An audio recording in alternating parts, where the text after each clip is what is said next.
हमें अपने विचारों से विभूषित करेंगे। अब मैं विनती करता हूं हमारे राष्ट्रीय अध्यक्ष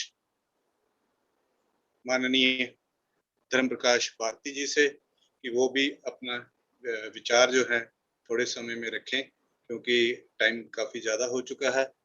एक बार फिर से मैं आमंत्रित करता हूं हमारे राष्ट्रीय अध्यक्ष माननीय धर्म प्रकाश भारती जी।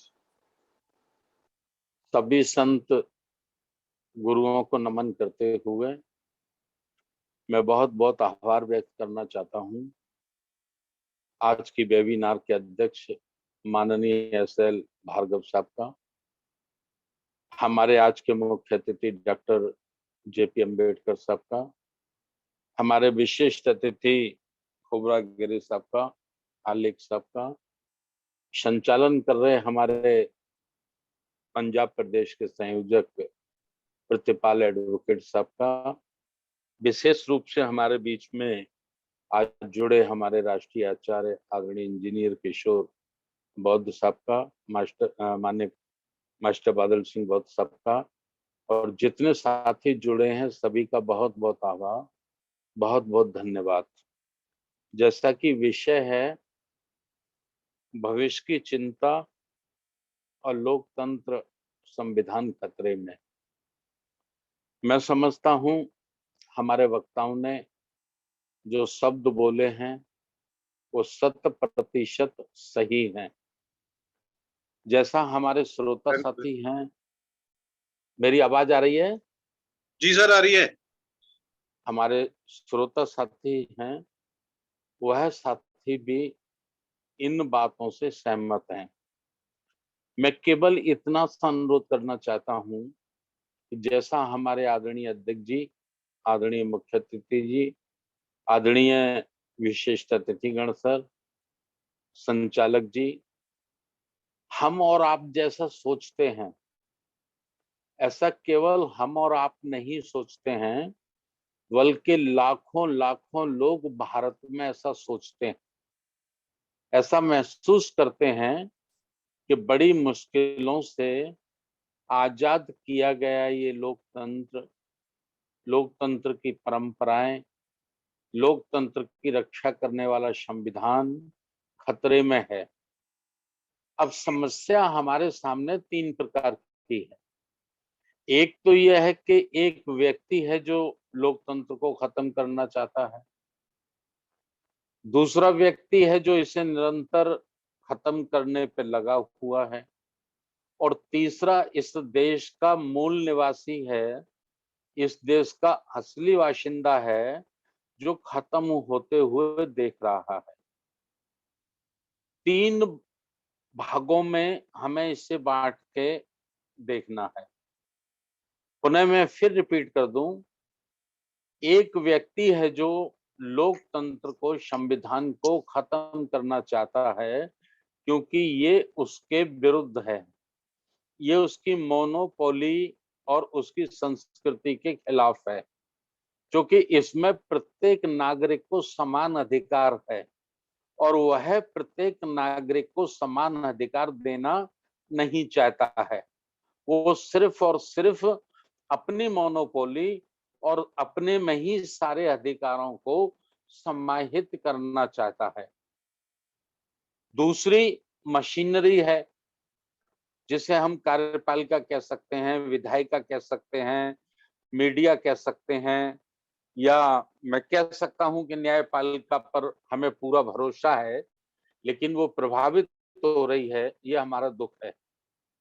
तो ये खत्म करने की कोशिश में लगे हैं, लेकिन जिनकी संख्या लगभग भारत में 90% है और जो भारत के मूल निवासी हैं और जिनके लिए लोकतंत्र शूट करता है, ये संविधान जिनके लिए सहूलियत देता है, सम्मान देता है, बराबरी का अधिकार देता है, वह भी कम कसूरवार नहीं है। वह भी इसे सने सने करके, धीरे धीरे करके खत्म होते हुए देख रहे हैं।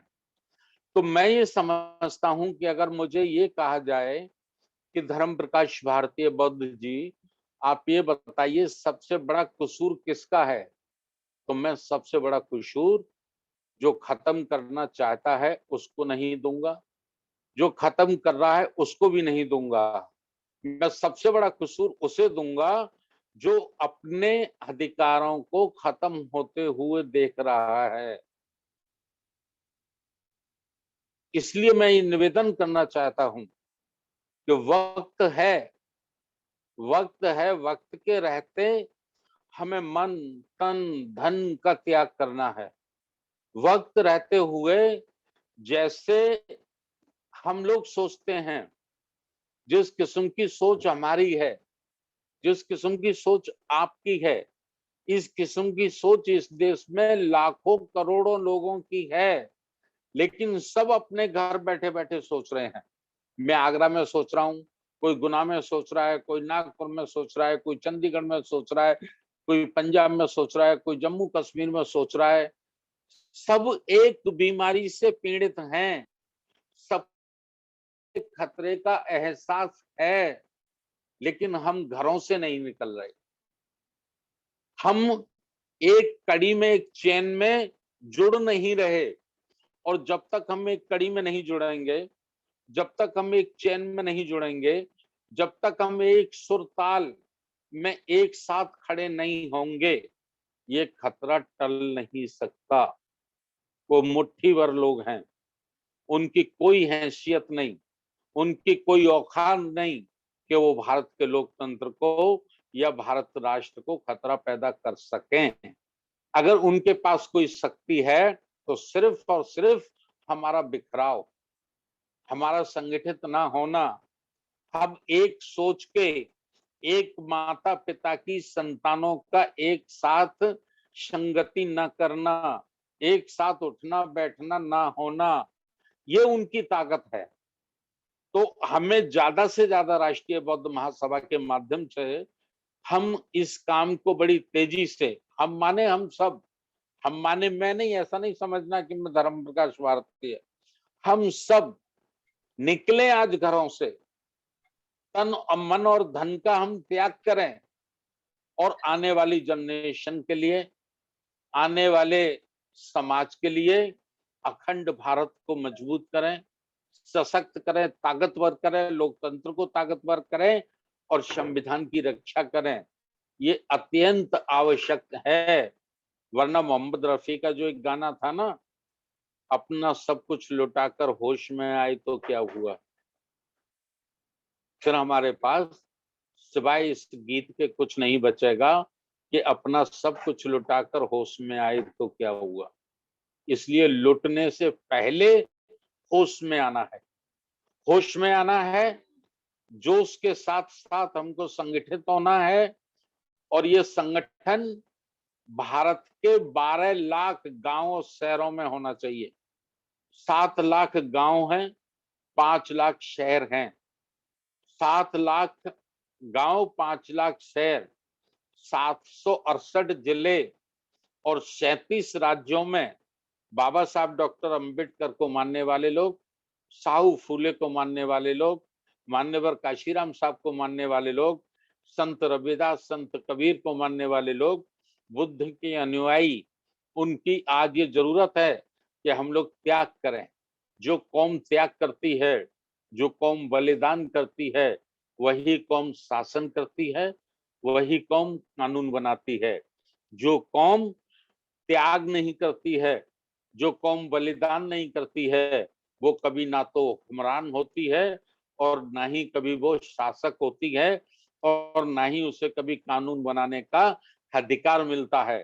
तो मैं ये बात कहते हुए कि 14 अक्टूबर को हम जिम्मेदार साथी, भीड़ नहीं, जिम्मेदार साथी, जिस राज्य से जितने जितने प्रतिनिधियों को निमंत्रण दिया गया है, निवेदन आग्रह किया गया है, आज से ही आप लोग जिम्मेदारी में लग जाइए और अपने राज्य से जो निर्धारित संख्या है उसके अकॉर्डिंग, उसके अनुकूल आप लोग बुद्ध गया में आइए। बुद्ध गया बुद्ध की एक पावन भूमि है जहां दुनिया के लोग नमन करते हैं। चीन, जापान, थाईलैंड, संसार का प्रत्येक व्यक्ति बुद्ध की उस पावन धरती को नमन करता है कि धन्य है वो बुद्ध गया, जहाँ तथागत महाकारुणिक गौतम बुद्ध को बुद्धि प्राप्त हुई और जिसके कारण हम अपने जीवन को सुखी बना सके हैं। तो उस पावन भूमि पर भारत को सशक्त बनाने के लिए, अखंड राष्ट्र बनाने के लिए हम लोग फिजिकली बैठेंगे, चर्चा करेंगे। यही मैं निवेदन करता हूँ, टाइम बहुत हो गई है। कल शाम को 9 बजे फिर हम एक नए सब्जेक्ट के साथ, एक नए विषय के साथ मिलेंगे। जब तक के लिए मैं आप सबको पुनः आभार व्यक्त करता हूँ, धन्यवाद करता हूँ और अपनी वाणी को यहीं विराम देता हूँ। नमो बुद्धाय, जय भीम। बहुत बहुत साधुभाव अध्यक्ष महोदय जी। आप हर रोज हमारा मार्गदर्शन करते हैं और हम आभारी हैं आपके, जो हर रोज आप इतना समय निकाल के हमें हमारे जो विचार अपने व्यक्त करते हैं